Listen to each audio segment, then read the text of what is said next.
Hello, hello. Welcome on into another episode of the Whiskey Crusaders. I'm Will. I'm Matt. On today's episode, we're talking about yet another Highland Park release. This is Dark Origins. Don't you forget to hit that like and subscribe button. Click that notification bell. Matt, you want to tell me more about this particular Highland Park release? I do. So this is Highland Park Dark Origins. This is a donation from our buddy Joe Van Name. We came down for the Highland Park dinner. Thanks, Joe. Really appreciate the donation. Fantastic whiskey here. The Dark Origins is 46.8%. Is a double first fill sherry cask, so non-chill filtered. Of course, Magnus Eunson, who is, of course, the founder of Highland Park, had a dark, hidden away secret bunker where he made his whiskey at night to keep it away from the tax man. During the day, he worked for the Church for the People because, he's a special guy. It's a combination of 80% first fill sherry cask, of which 60% is European, 20% is American, and 20% is refill sherry cask.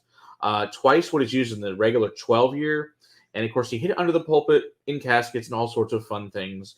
Go check out the history of Highland Park. Will tell you some of the fun stories he did. And this came out in 2014, and unfortunately was also discontinued a couple of years ago.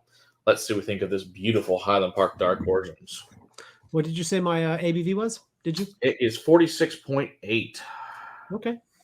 So, a little bit over, So it sounds like nice. they have to maybe dial that in a little bit? I would assume so. That seems like a rather interesting to go 46.8. Oh, it smells wonderful because you know why? It's Highland Park, and Highland Park is amazing. Oh, all that sherry and almonds and dates and plums, Christmas spice. It's fun that's the first thing that I'm getting off of this is the sherry influence. Yeah, lots of sherry. Mule wine, blueberries, blackberries, raspberries. And a little sulfur, the dark, and the peat starts to show up. Some wood-burning incense, some heather. Oh, it's like a burnt mead is another one that I could see that. And they were Vikings. They did like mead. So, speaking of Vikings, we're going to see some later today. Oh, it smells so good. Yeah, I think these retailed back in the day for around $80 to $90. Okay. I'm not mad about that on the nose. It's complicated. It's different. It smells wonderful. The peat is starting to show up for me now. The sherry is starting to finally subside, and I'm starting to pick up my malt notes. I'm starting to pick up some of the cereal, some of the granola. Mm-hmm. And then that heather bush that is just only Highland Park, right? Like that. Yeah, no one else, as far as I know, uses heather in their peat, except for Highland Park that I'm aware of. And it adds, it's a unique thing. There's no other distillery that I've smelled that has this on it. And it's amazing to me. You can actually smell a purple bush through a whiskey that, that bush was turned into, a chunk of earth. And still, I can smell it in here. It's insane. It smells great. All right. I need to drink it. It's a little bit on the medicinal peat side for me. A little bit down towards iodine. Oh, yeah. Now there's definitely more peat and smoke and ash on the palate. Then your sherry, your almonds, your dates and plums show up. Big wood burning, sulfur, nice musk to it, vanilla bean. Oh, chocolate covered raspberries, heather. Oh, it's beautiful. Oh, it's so good. Good God, what a journey that is. I love this whiskey. Probably one of my favorite Highland Parks they ever put out. It's big and sweet at first. And it's almost like a PX sherry that hits my palate first. And then it turns instantly into an Oloroso where you get these almonds and dates and fig notes. And then all of a sudden, out of nowhere, it just completely turns around and just this billowing smoke comes towards you. Yeah, it's like a bear hug of smoke. Your entire palate. Yeah, it's beautiful. Wow. And then I'm left with chocolate, a smoky chocolate, maybe cigar wrapper. Yep. Yeah, it reminds me of a little bit of sweetness, a little bit just kind of lingering of that. Yeah, it's like a honeysuckle.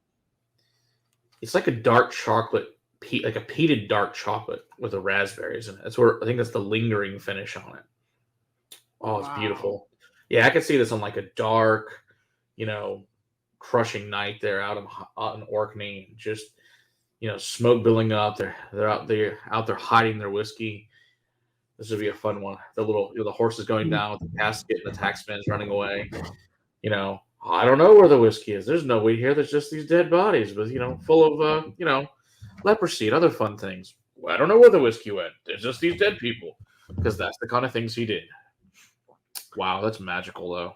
This needs a drop of water, or deserves at least an attempt of a drop of water in this. Absolutely. The second sip, things were a little bit more cohesive, but the journey was still present, where it was hitting different notes throughout the whole thing. Oh, it's magic. It's so good. With water, more sea salt is woken up. I'm getting like a brine. Interesting. Almost even seaweed. Okay, so it gets more medicinal iodine like that. Interesting. Yeah, you get, the more sips you take, the more peaty it gets. And that's a delicious warming peat too. It's very warming.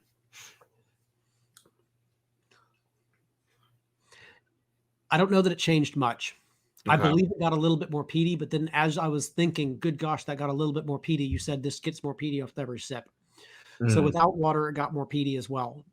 So I don't want to necessarily nail that in, but it's fantastic either way. Yes, it is.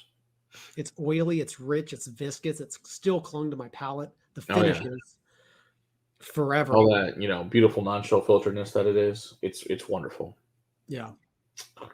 Yeah, Highland Park did a great job with this one. This is special stuff. Yeah, but you can still find these occasionally on the shelf, and you should pick them up. They're really good. I thoroughly enjoy that a lot. So once again, thanks, Joe. We really appreciate the donation. This was awesome. Fantastic stuff. Oh my goodness. Wow. I don't want to go on to the next whiskey. I want to keep on going with this one. Well, save it. Liqueurs are next. Oh, goody. Don't you forget to hit that like and subscribe button. Click that notification bell. We're also live every Monday night. Come hang out with us there. We put out liqueur videos every Saturday. Matt tortures me with super sweet things because he knows I love them so very, very much. Oh, yes, he does. Until next time, keep on crusading for the whiskey in your glass. Cheers. Oh, it's delicious. So good. It's so good.